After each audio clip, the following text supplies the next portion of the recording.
I was saying the rosary at 8:30 in the morning with Father Kevin and his sister-in-law, a group of us, and we were sitting saying the rosary, and this Croatian man started screaming, "Look!" And what we saw was the sun coming at us, and it spinning like a wheel, and then we saw the crucifix disappear. Now, I wasn't looking for it. I suppose it brought me face to face. I remember thinking, I'm standing in the presence of God, and I suddenly realized at one stage that there were tears pouring down my face. I felt totally convinced right from the beginning. I absolutely knew that Our Lady was appearing to those children. Audible voice. It was simply as though someone had spoken to me, and the message that they had given me was there. And I knew it was from Mary. They see Our Lady, this is their story, and she speaks to them. For over 7 years, the remote Yugoslav village of Medjugorje has been a focus of world interest. Several million have gone there from the 5 continents. The pious faithful, non-believers, Catholics, Muslims, Lutherans, people of all faiths and none, priests, bishops and even theologians. Journalists, radio and television reporters have also found it a fruitful source of copy and headline. Scientists of impeccable credentials have worked there with the most modern equipment. Why? The answer is in the unfailing testimony of 6 young people, 2 boys and 4 girls, now in their early 20s. They assert that they see the Blessed Virgin Mary every evening, that she conveys messages to them of universal importance, that she has confided to them secrets which will have great significance in the life of the Catholic Church. Apparitions of Our Lady have, of course, happened before, and in well-known cases have met with official church approval. Lourdes, Fatima and Knock are well-known examples. But Medjugorje is different. It's distinctive not only in its impact worldwide and the millions of pilgrims it's attracted, but especially so in the effect on the village itself. Here, above all, is a unique community bound together by a special religious fervour. A whole village at Mass every evening of the year, and this now for many years.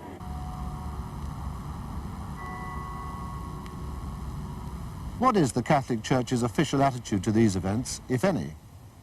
Suffice to say that the local bishop, enmeshed in conflict with the Franciscans who look after the parish, was at first favourable, indeed enthusiastic, but has now turned very much against the apparitions and has even been heard to refer to them as the work of the devil. Countless cases of religious conversion are known in the Medjugorje story, some of them truly sensational. Very many cases of physical healing have been reported too, some now receiving the professional assessment they call for. To find out why they come and what they're hoping for, and whether their hopes are in any way fulfilled, we spoke to several people who have had personal experience of the miracles and the message of Medjugorje. But first I spoke to Vitska, one of the visionaries inside her own small and rather ill-lit house in the village. I asked her what kind of film she thought the Blessed Virgin would like me to make. Her answer, given through an interpreter, was rather startling. She said that her and those children are going to pray for you to make that film. And she also said, you have to pray for it, and Our Lady is going to show you. So there was the challenge. Here now is the film we made.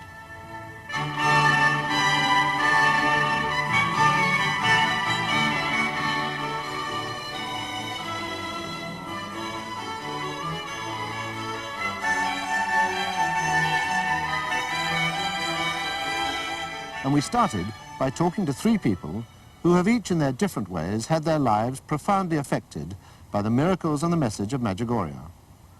First of all, I asked Heather Parsons to tell us a little bit about herself. Well, I've been a journalist for 19, almost 20 years. I've been a reporter, a features writer, an editor, and at the moment I'm editor of the RTE Guide. And next to you we have Father Michael. Father Michael, tell us about yourself. Well, I've an interest, permanent interest over a long period in study on Marian theology and Marian devotion. I've written a fair amount about it. Now, Father Michael's right. We have Wayne Weibel from America. Wayne, just tell us a little bit about you. Well, I also am a journalist from South Carolina in America. I am formerly the owner of 4 weekly newspapers, publisher and a columnist, and became involved in Medjugorje by writing a series of articles, and I'm very Protestant, by the way, which makes it a somewhat different angle that I've become involved in a Marian apparition, something I knew nothing about prior to Medjugorje, and was simply looking for a story. That's how I became involved. Heather, I believe you're not a Catholic either. No, I'm What not. sort of religion do you have, if any? I was brought up as a member of the Church of Ireland and from a very strong Christian Church of Ireland background. And in fact, my first contact with Medjugorje was when I went out to report on it for a national newspaper. Fine, we'll come back to your experience in a minute. Father Michael, you were probably much more involved in the Marian side of it than anybody else here. Yes, I suppose I should state first of all in this present company, which I'm very happy to have with me, that I'm a Roman Catholic. Well, it's nice to have one of you around, isn't it? One of the points that's often raised, and I think now that we have the chance with two non-Catholics with us, is that the Blessed Virgin Mary and ecumenism don't tend to go too well together, that the Protestant churches have never taken to Our Lady or indeed sometimes the Pope. What's your feeling about this in relation to Medjugorje?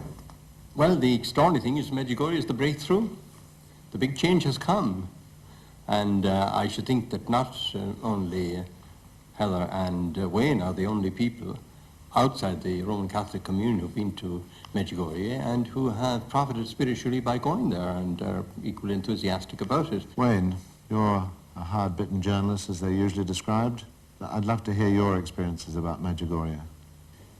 It began really in my own Lutheran church during the Sunday school class talking about modern-day miracles. And as a newspaper journalist, I'm always looking for a column idea. So at the end of this particular class, or very near the end of it, this one young lady in the class said, well, have you heard of what's happening in this little village called Medjugorje? It's in the middle of Yugoslavia, and according to what I've been told, the Blessed Virgin Mary, the mother of Jesus Christ, is appearing to 6 peasant children there. I had never really thought about Mary, other than at Christmas time, the very fact that she was the mother of Jesus Christ and was mentioned in the Nativity. That was the extent, and that is the basic extent of the teaching within my Lutheran church. So I got a hold of this book, and I got a hold of the videotape. It was a thin little book. It was easy to read, somewhat primitively written. I read it. I was impressed. This had been going on for 4.5 years, and I did see a real good story. Well, a couple of evenings later, I put my 2 small children to bed, and my wife and I sat down to watch this videotape. And to this day, I have a very hard time explaining what took place in the next few minutes. But as this tape began to roll, it was as though all of my objectivity simply just deserted me. This tape was a story of Medjugorje. Yes, and I began immediately to believe in this. I don't know why. I, to this day, do not know why. As you know, any good journalist doesn't believe anything he can't touch or see or have a whole ream of fact behind it. And then the strangest of things happened to me. I guess you would call it my own personal phenomenon of Medjugorje. I watched on the film as these 6 young people fell to their knees in this point of ecstasy when Mary is reported to appear to them. And when this took place in the film, suddenly I felt a message within me. Now, there was no audible voice. It was simply as though someone had spoken to me, and the message that they had given me was there. And I knew it was from Mary. That's what really not only shocked me from the standpoint of receiving something, but it physically affected me. She said, "You are my son, and you are to do my son's will. Write about Medjugorje, and this will become your life's mission if you choose to accept it." Well, to say that I was completely taken back would be an understatement. It was as though that whole room just sort of zeroed in on me and what was happening. And I did manage to glance at my wife. She hadn't moved, so I knew that she hadn't heard anything. And I sat there really in a physical state of shock, thinking, this is not possible. If someone had brought this to me, I would never believe it. Afterwards, I tried to explain it to my wife, and she looked at me as I would probably have looked at her, very skeptical, and she says, "I think you need to take 2 aspirins and go to bed. You're overreacting to the whole thing." Well, thank God I never took the 2 aspirins, and I never really recovered. Heather, perhaps you'd like to tell us the experience that you had when you first went to Medjugorje. I went out there to do the report, and as I said, 2 hours after I arrived at the church of St. James in Medjugorje, I had this experience. Inside those 2 hours, I had tried to make contact to meet the visionaries. I've been told that I could do that the next day. But 2 hours later, I had a very strange experience, and it was simply that I was standing at the side wall of the Church of St. James. There were services going on. I wasn't sure what was happening afterwards. I heard it was the Rosary and the Litany of Our Lady, but to me it didn't mean much at the time. This was 3 years ago. But I was standing there and I had my eyes closed, leaning against the wall of the church. The sun was beaming down on us at that side of the church, and I was attracted by the sound of Italian children who'd come in a coach. They'd been playing around, but they suddenly began to shout, and their cries were very, very urgent. And I looked around to see what had disturbed them, and they were pointing up into the sky. And I looked up to see what they were looking at, and you know the way you look up into the sun, you automatically raise your hand to shield your eyes. And I discovered at that point that I didn't have to shield my eyes, and that what I was looking at was in fact the sun spinning around like a great top, is the only way I can describe it, in the sky. There were colours coming from behind it, as if somebody was behind it throwing out colours, and these were swirling around it independently. What time of the day are we talking about? This was approximately 6 o'clock in the evening, and at that time the sun is very strong in Medjugorje. You could not, I have not been able since then to look at the sun at that time of the evening and to look straight at it. Question there, either Father may know the answer or Heather. Is that about the time of the day that the vision normally happen? Is there a fixed time for these visions, or do they happen any time? It's about 5:45 in the evening. So it is quite possible that what Heather was saying... Well, actually, there is a coincidence in time very often between the that kind of phenomena that Heather is so accurately describing and the apparition indoors. But in fact, I didn't know that. It was the following day that somebody said to me, your experience coincided with the time of the apparition. No, I didn't. No, I didn't at all. Right. But as I said, I saw this continued to spin. There were people beside me, and a crowd of 30 or 40 people gathered. The other people were in the church at the services. But they gathered, and later on I interviewed them, but they were all pointing and looking up. Now, there are people of many nationalities, but it was quite obvious that people were seeing the same thing. And as I said, the sun continued to spin and the colours continued to come around it. At one stage, the centre of the sun turned to black, and then it turned to red later on, and then it continued to spin all the time. And then at that stage, I saw something which I believe nobody else saw, although other people had individual experiences as well. But up above the sun, to the right, in the sky just above it, I saw what appeared to be letters, and then it was as if a cloud just passed away, and I saw the word peace written in English, P-E-A-C-E, but in what I would describe as Celtic script. And this, I mean, obviously was a very amazing thing to see. And I mean, I looked around me and I asked people, do you see this? And strangely enough, there were people who said they saw a cross through the sun. And various things. And then actually something else occurred. While the sun continued to spin, I saw what looked like a fountain of light coming out of it. And where the fountain reached the top, it separated, as in a water fountain. And I saw a shining white figure with arms held out that I immediately recognized. To me, it was the risen Christ, just as the children had said they recognized the person they saw as the Virgin Mary. And I was pulling at people beside me and saying, you know, there were people saying to me, can you see the host coming up out of the sun? And that didn't mean anything to me. And I was saying, no, but can you see the figure? And it was afterwards when I returned, somebody said to me, well, that's the difference between your religion and the Catholic religion. They saw the host, you saw the body. And to me later on, that was something that was very profound in my own spiritual life. The next day, the message was just as strong, and almost out of desperation, I says, Terry, what am I to do with this? And she says, go write about it and get it out of your system and be done with it.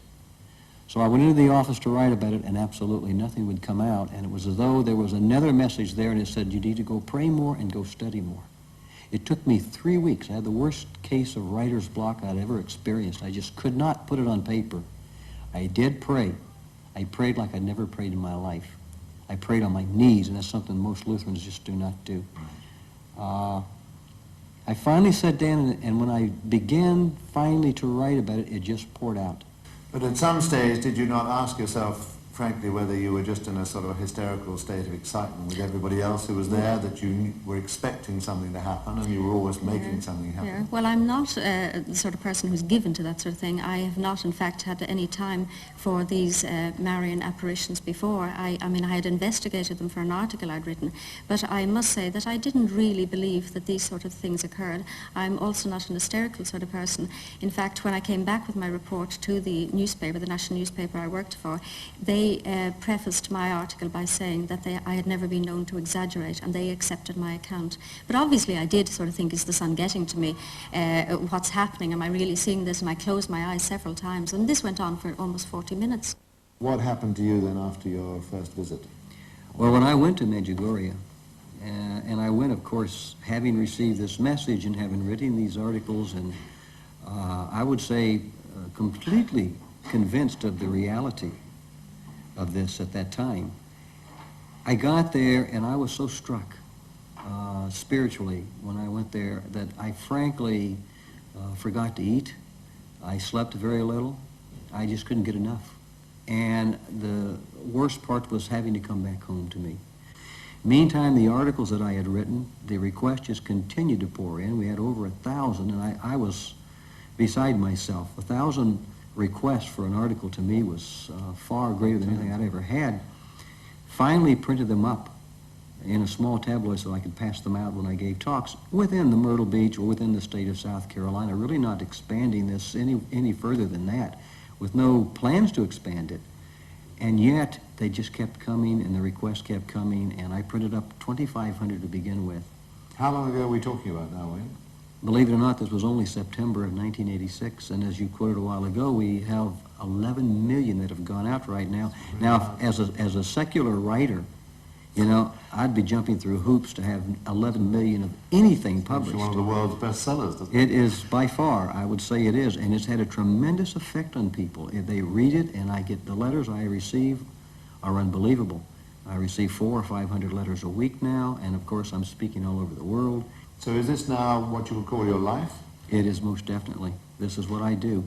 I travel constantly. It's very difficult. Being in airplanes constantly, being in this city or that city, frankly, forgetting where I was the last week. It's What's the so point of hectic. it? I mean, what are you trying to achieve? I think my basis right now for doing this, again, is at the urging that this would be my life's mission, and I want to get the message to as many people as I can possibly get it to. I want, for one thing, for them to take a look at someone who, quote, had it all, and who no longer has it all, who has a great deal more happiness and peace in his life because of this, because I have found God. I have found Jesus. I have really developed that cliche phrase that is used so often, that personal relationship with Jesus. That's exactly what I found at Medjugorje. Why would you change your life, or what made you change your life just because of a couple of hours in Medjugorje? Well, because, okay, my first experience, my initial experience was very dramatic, and I suppose it brought me face to face. I remember thinking, I'm standing in the presence of God, and I suddenly realized at one stage that there were tears pouring down my face. One of the other great shrines of Our Lady venerated in the Catholic Church is at Knock on the west coast of Ireland, where Our Lady is said to have appeared over 100 years ago. It was there that we spoke to Sister Briege McKenna, a well-known preacher and author, with a healing gift both spiritual and physical. She was herself at the age of 24 subject to what she would call a miraculous cure. Having been crippled by arthritis for many years and in extreme pain, she was attending a prayer meeting in Orlando when, as she says, the Lord touched me, and she was healed.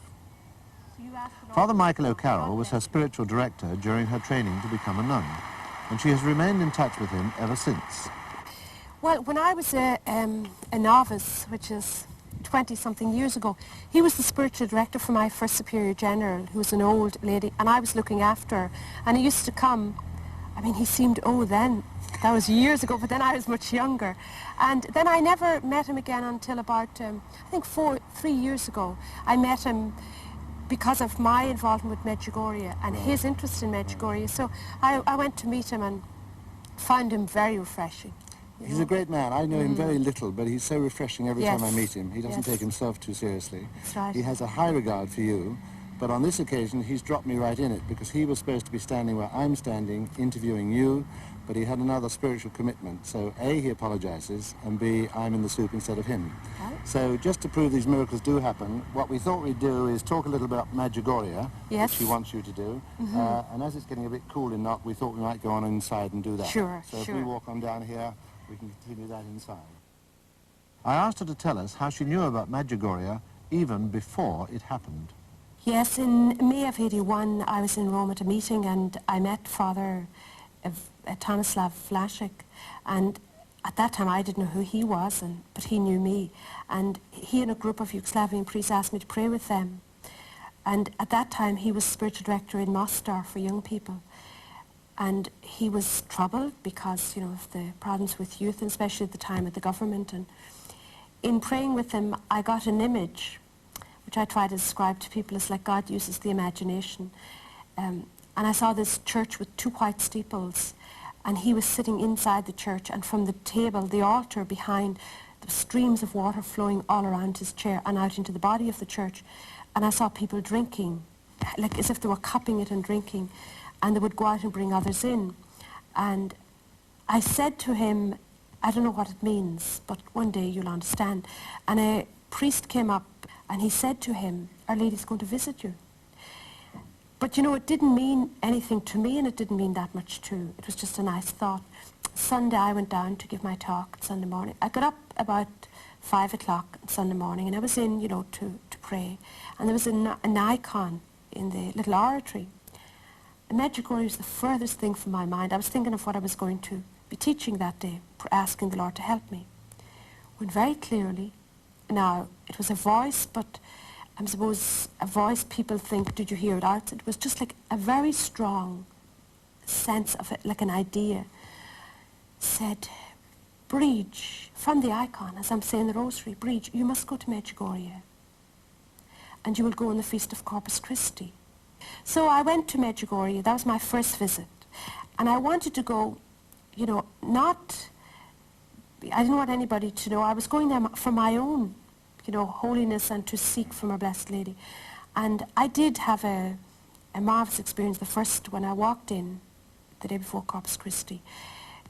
As I was sitting in, how crowded you've been there, the church is, I was sitting in the front of the church at the Eucharist, and Father Tomislav Pervan got up to speak. And as he was speaking, I started to cry. This terrible sadness came over me. And the girlfriend with me turned to me and she said, Breach, do you know what he's saying? And as I said no to her at the back of the altar, it was as if I could no longer see him, but I could see like a large TV screen. And for during the 40 minutes while he spoke, I had this image of a mountain, like a volcanic eruption, and this black, thick lava pouring out of it. And I was in the middle of all these priests and bishops, and they were all walking towards it. And it was like I was in it, and yet I was sitting there. And I was saying to them, you don't need to worry. Don't be afraid. And I had this desperation inside me to try and tell them that the power of ordination, that they were given the authority to drive it back and to stop it from coming. And it was like trying to get something across to somebody who can't understand. And as I walked with them, I was very conscious, I'm supposed because of my work, I was very conscious that there were some who were going very rapidly towards it, while others were standing looking at it as it was this lava, I call it, to give it a name, like it was black, thick smoke. And I kept saying, please don't go, please don't let yourself go into it. And just at that moment, as I saw the thick lava, they became the same colour, many of them ran away. And he stopped. So that ended it. And I went over to the rectory afterwards and I met Father Tomislav, and I said to him, I was very curious, because I often get, when I pray with people, I often get insights, because I believe that I don't have to know anything about a person, that the risen Christ is right here. And if people open themselves to be ministered to, then Christ can reveal himself. I don't need to know anything. But I said to Father Tomislav, I'd love to know what you were speaking about. He said, Breach, my talk was on the power of the priesthood. But then the other experience I had when I was there the second time was that when I was in the room, during the apparitions, I had a terrible, I thought I was going to die. This was my moment. I got a terrible pain in just above my breast, just a terrible, sharp pain that brought tears to my eyes. And I thought, well, I'm not sick. I have a good, strong heart. I got a physical. And just as it was the most terrible pain I'd ever experienced, and just as I was going through it, I heard, as the visionaries dropped, this voice said, Breach, this is just to help you to understand the pain I have for my sons and how much I want you to help them.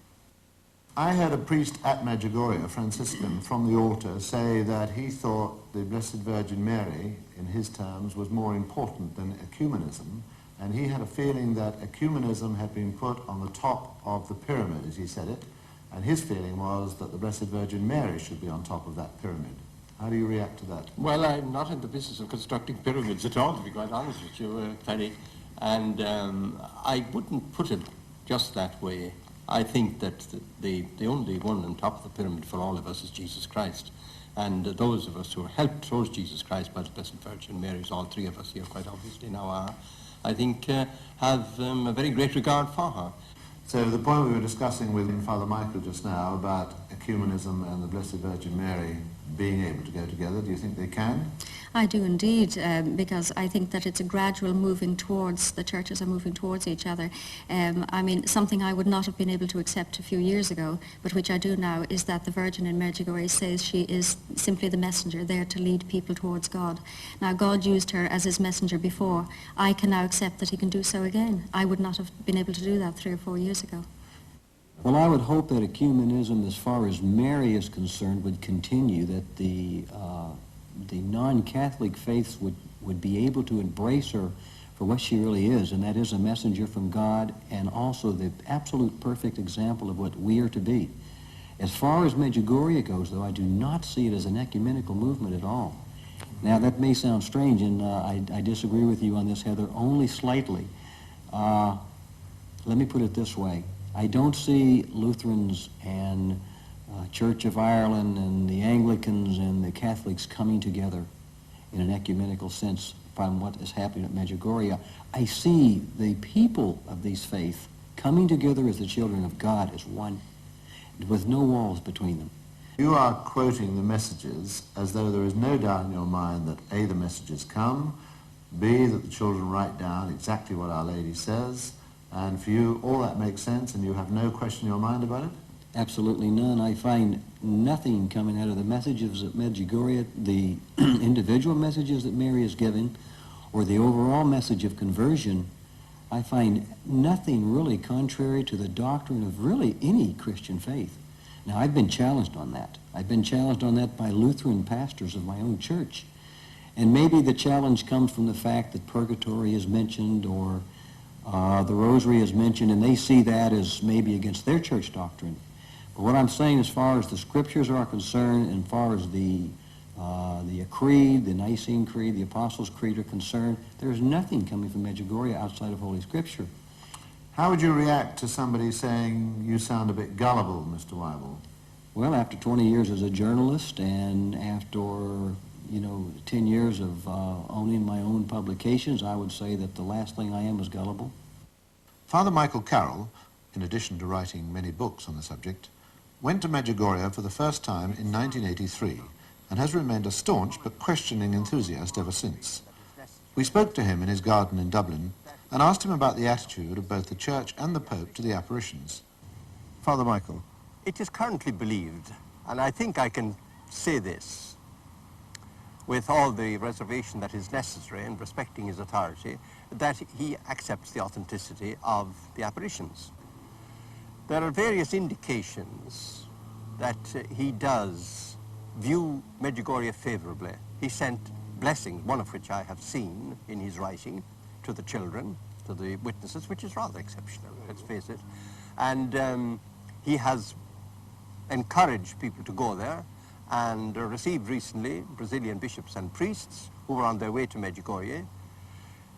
He has asked people to pray that the matter will be properly and correctly, and I should think favorably resolved. I would say broadly that the present Pope is favorable but does not wish to intervene. Where do you think the Pope stands on all this?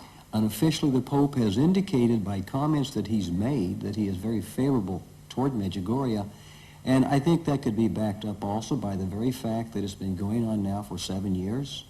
And in that 7 years, and the Catholic Church is extremely cautious, and they ought to be. They ought to be. And the rest of the world, the rest of the Protestant faiths are going to look at whatever they do. And they're going to base their own feeling, I think, on what the Catholic Church does.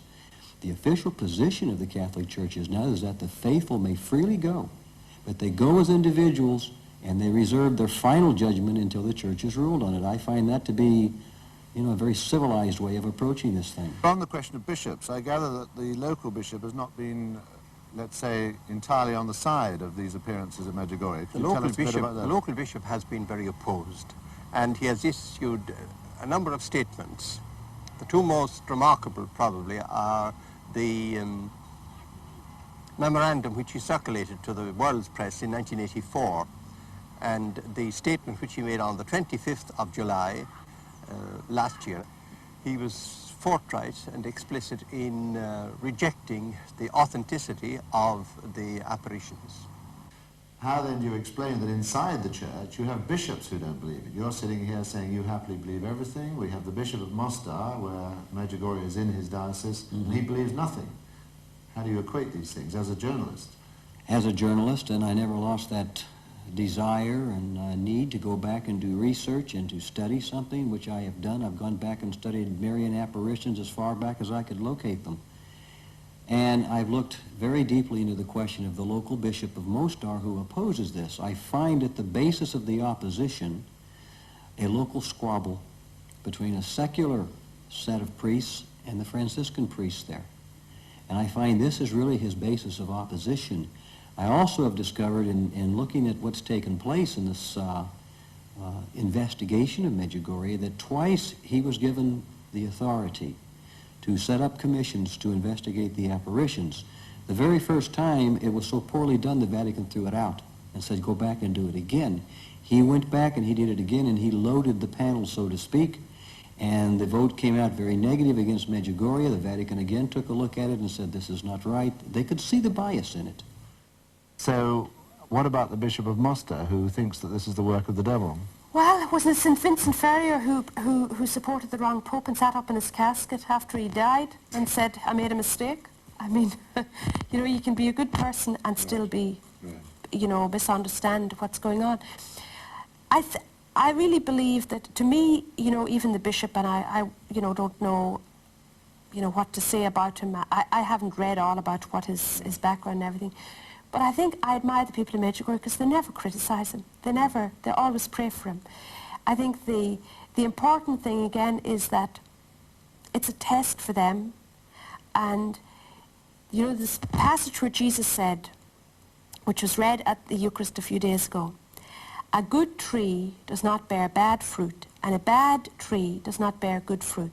And you will know the tree by its fruit. By the fruit you shall know them.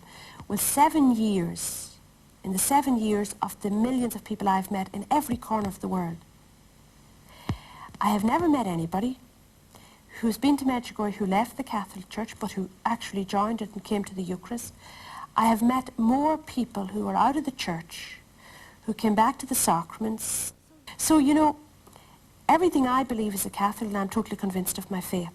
And this is why I say that, to me, by their fruit you shall know them. If people were leaving the church or they were doing, you know, all kinds of strange things, but here they're all going to Medjugorje. We can't get them to stay in church for an hour. They go to Medjugorje and stay for 3 hours. Young people in the thousands.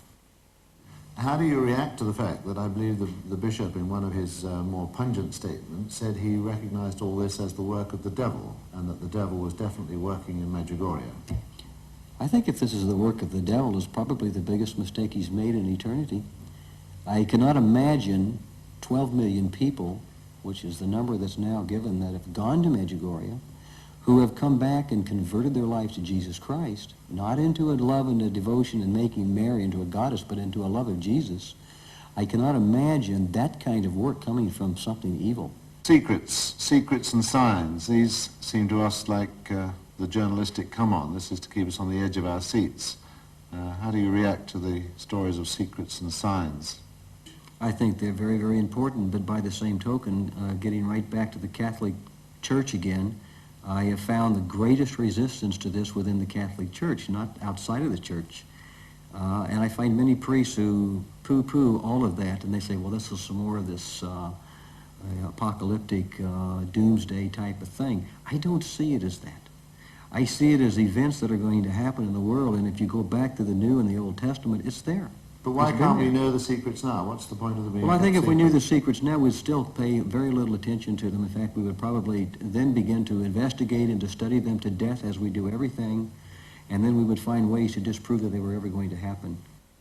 And this whole question of secrets, I believe there are 9 or 10. Some of the visionaries have had 10 secrets. These secrets seem to be foretelling a bit of doom and gloom as well, and yet we're told that 3 of them, the doom and gloom has already been averted by people repenting, praying, or whatever. Now, this is a little bit having your cake and eating it, because how do we know that anything was going to happen, and how do we know that we were good enough to avert it happening? And down here on Earth, we need sort of proof of some of these things if they're going to have some meaning. Some of us do Well, you anyway. know, no, I can't answer for others, but for me, I don't go into a lot of, like, I take the message of Medjugorje, the call, the 5 points that she has, and I think that if you begin to look for, you know, signs, like people who go to Medjugorje looking for signs and something to happen extraordinary, miss the whole point of what Medjugorje is really calling us to. But then one would say, why does Our Lady make the sun spin if this is a distraction? And do you believe that it does spin and people do see it, or do you not believe it? An awful lot of people. The last time I was in Medjugorje, the priest had to get up and give a talk and tell people not to be imprudent. I had 2 people in Florida phone me. One, a young accountant who was going blind, another who's lost their sight.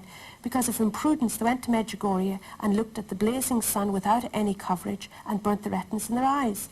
And when they talked to me, I said to them, you know, that is what the very thing that the priests in Medjugorje are trying to tell people, that, you know, I saw the sun spinning. I wasn't even looking. I was up the hill saying And you my looked rosary. at it and it didn't affect your eyes? Yes, I was up say I was saying the rosary at 8:30 in the morning with Father Kevin and his sister-in-law, a group of us, and we were sitting saying the rosary, and this Croatian man started screaming, "Look!"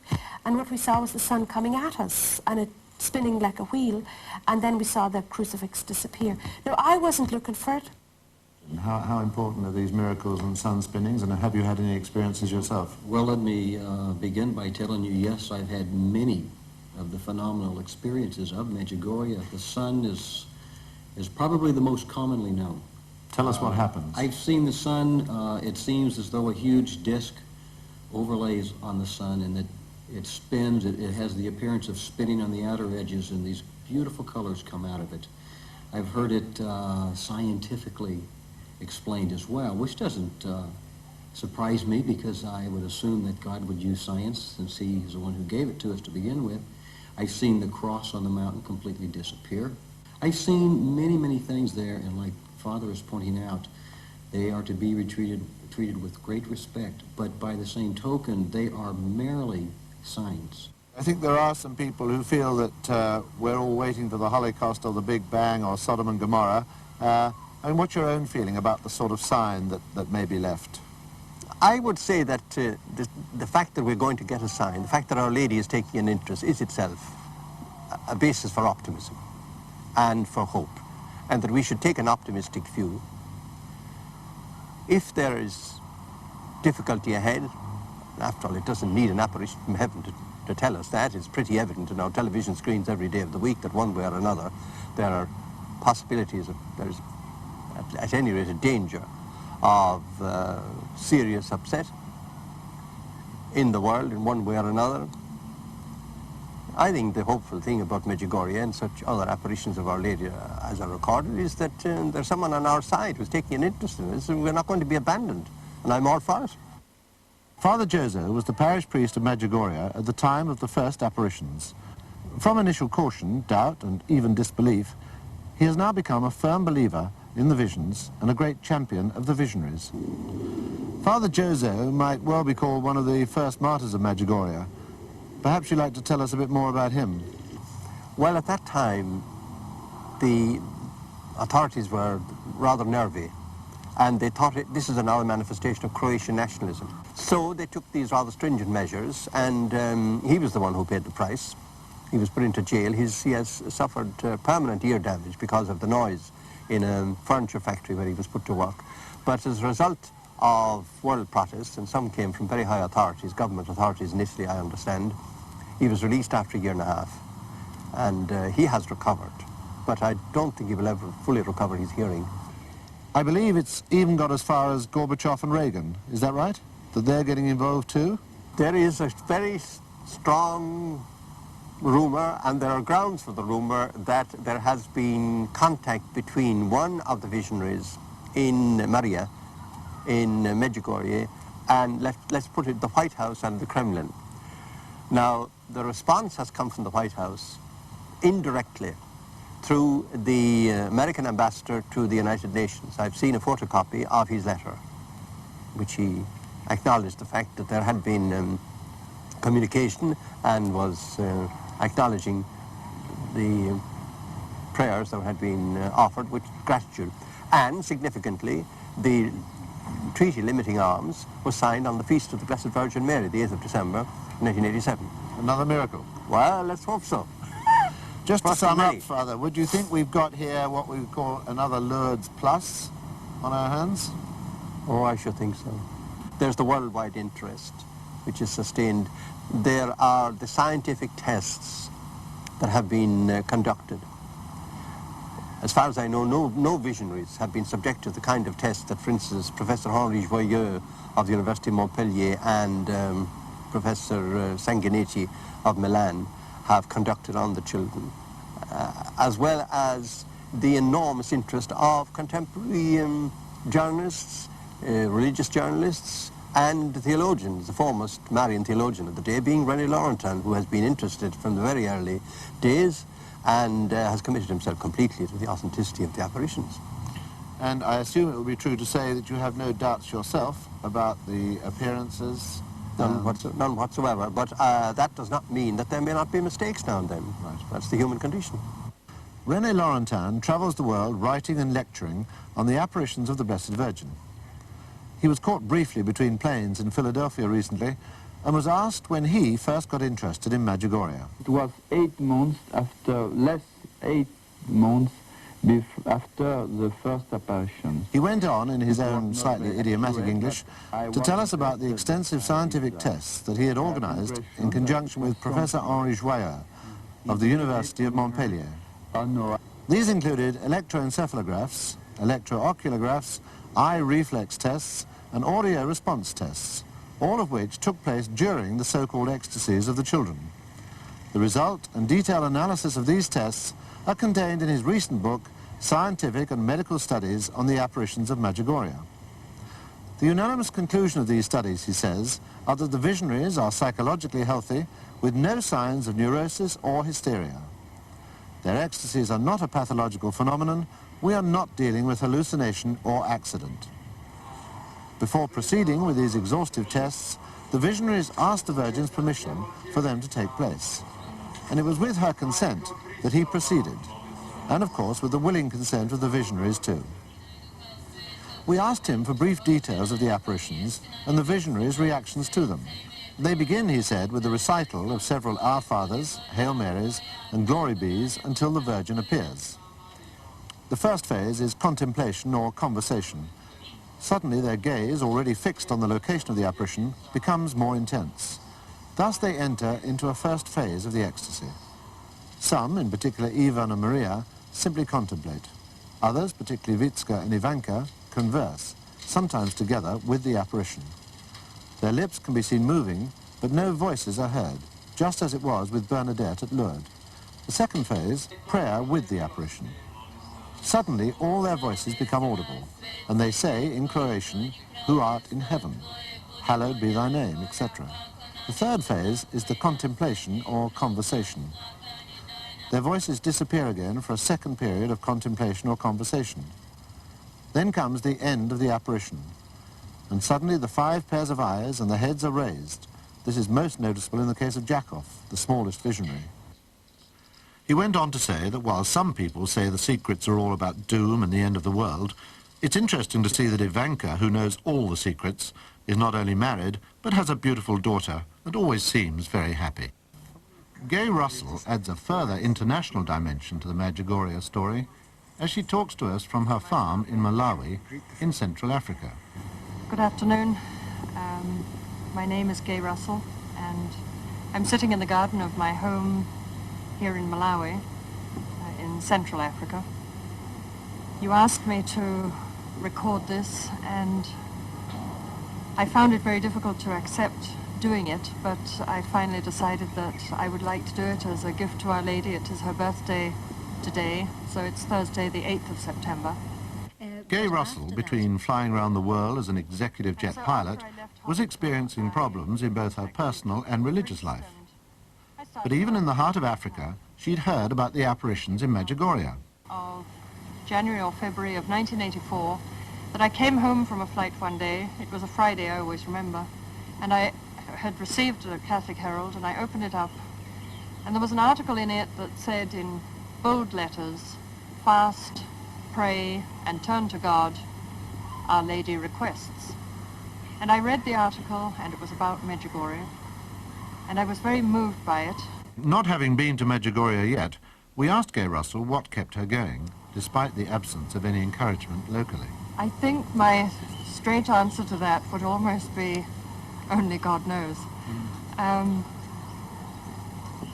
I think I had absolutely everything against me to maintain that interest. I felt totally convinced right from the beginning. I absolutely knew that Our Lady was appearing to those children, and I had this desperate feeling that I had to tell other people. I had to share it with others. And so, of course, the first thing I did was to go to the priest, the local parish priest, whom I respected so much and whom I had been to for spiritual direction. But I went to him and I told him about Medjugorje, and he said to me straight away, "Gay, have nothing to do with this, nothing to do with apparitions." After returning from her visit to Medjugorje, Gay Russell found that the real significance of Our Lady's message came to her more clearly when she was sharing it with the local Malawians and going to Mass with them. I was sharing all I could, and then I said to them, perhaps we could start a prayer group together. And so on Tuesday evenings we would meet for prayer, and it was the Malawians that really taught me the meaning of prayer. I think when Our Lady asks us to pray from the heart, I think it was the Malawians who taught me through their very deep simplicity and their openness. And now it's not only Malawians, now it's every community.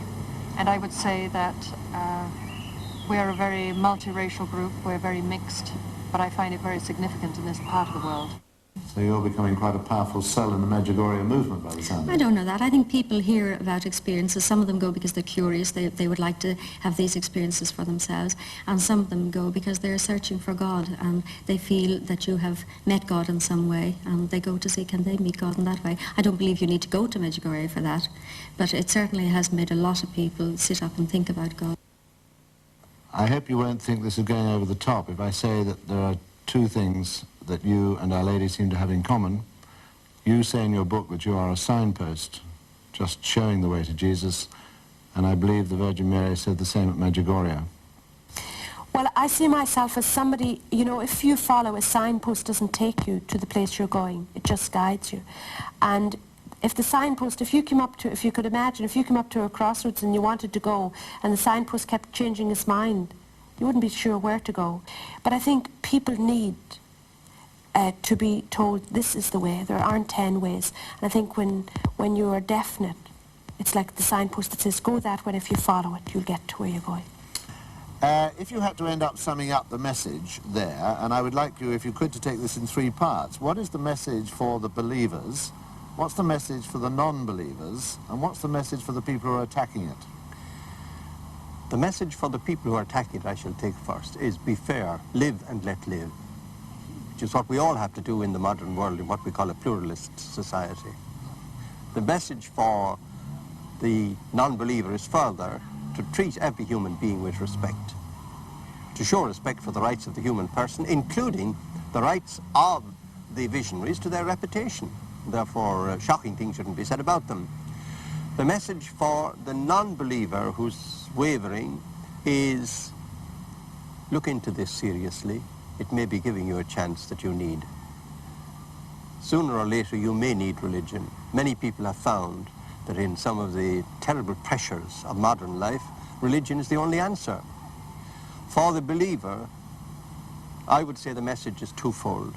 First of all, to practice total conversion, the way of peace and reconciliation, which we haven't yet mentioned, Paddy, which is vital to the whole concept of Medjugorje, reconciliation and peace in every aspect and in every sector of human life, prayer and fasting as this is advisable and wise in each case, and then to be an apostle of the message, and again with respect to communicate it to others. One of the quotes I hear quite a lot of is that by their fruit you shall know them, that what's happening at Medjugorje, never mind what people are saying, is proof in itself. Is that how you feel? I think so, and I think if this is of man, that it will disintegrate, it would go away, and yet it seems to be growing instead of going away. And if it's of God, it will continue to produce good fruit, and the fruit has been excellent to this point. I think there's one voice in Scripture that I just keep calling out about Medjugorje. It's just, and I don't quote Scripture very often, and it's Jesus speaking to God, and he says, "We praise you, Father, for you have hidden from the learned and the clever what you have revealed to the merest of children."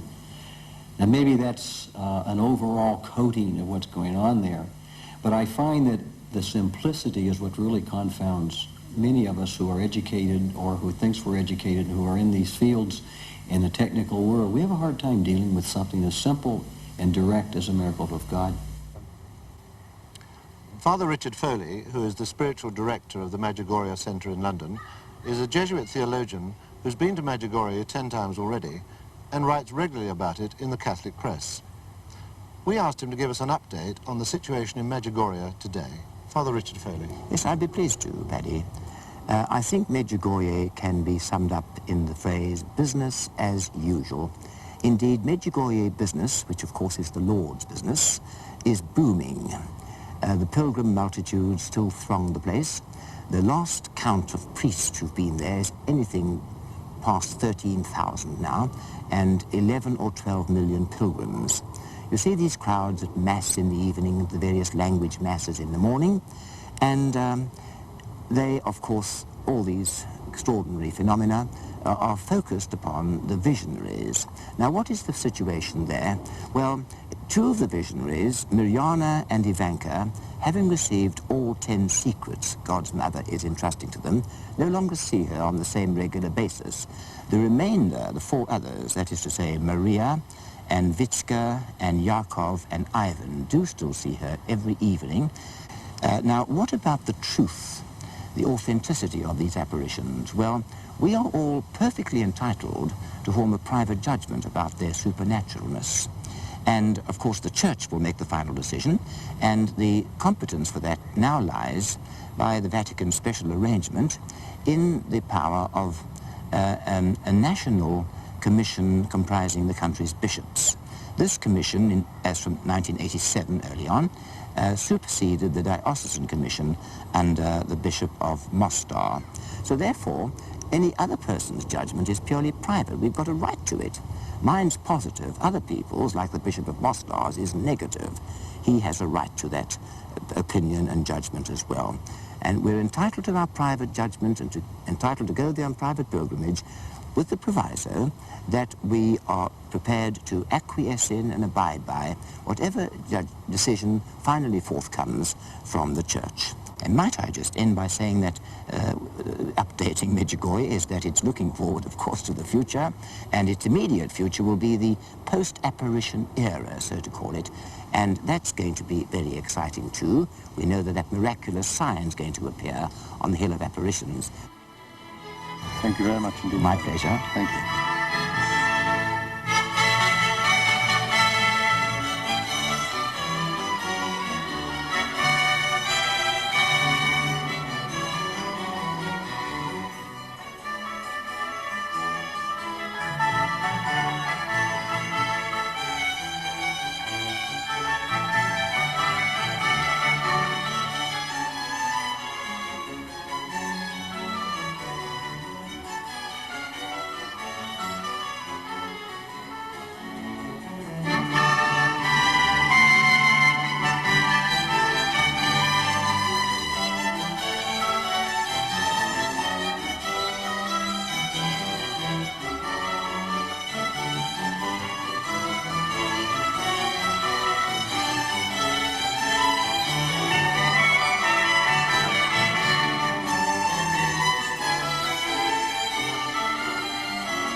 and I'm meeting the most wonderful people, and I feel that it's all part of Our Lady's plan to spread the message here in Malawi.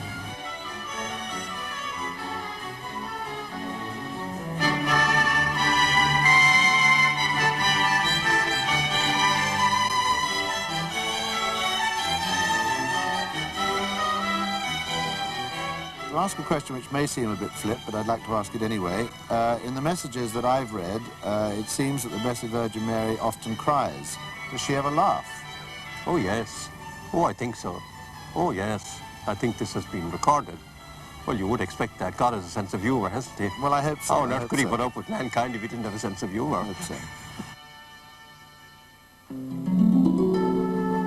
On the 6th of May, 1985, Ivanka became the second visionary, Mirana was the first, to be given all 10 secrets from the Blessed Virgin. On the following day, the 7th of May, she received her last apparition, which she enjoyed alone and which lasted for 1 hour. This is part of Ivanka's description of her vision on that day. First, she said, Our Lady asked me what I would like. I answered I would like to see my mother again. Her mother had died in April 1981, 2 months before the first apparition. Ivanka continued, Our Lady smiled and gave the sign of yes, and suddenly my mother appeared. She was smiling. Our Lady told me to get up, so I obeyed her. My mother held me, and then she disappeared.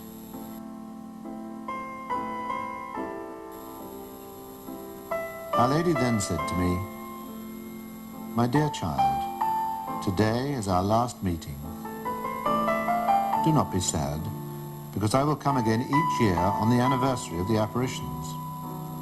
And Our Lady continued, Dear child, do not think you have done anything wrong, or that such a thing is the reason I will no longer come to see you. No, nothing like that. You have accepted with all your heart the plans of my Son, and you have answered him in everything. Few persons on this earth have known this great grace that you and your brothers and sisters have received. Be happy, because I am your mother, who loves you, Ivanka. Thank you for your answer to the call of my Son. Thank you for your perseverance. Thank you for having stayed with him as long as he asked you to. Dear child, say to all of your friends that my Son and myself, we're always near them when they call us. I then asked Our Lady if I could embrace her. She nodded, and I kissed her. I asked her to bless me. She blessed me and smiling said, Go in the peace of God. She left slowly, accompanied by her 2 angels. Our Lady was very happy, very joyful. When asked by a friend how she felt now that her apparitions had ended, lonely, Ivanka replied, even lonelier than when my mother died. And so the living story of the miracles and the message of Medjugorje continues. It seems that God alone knows how and when it will end.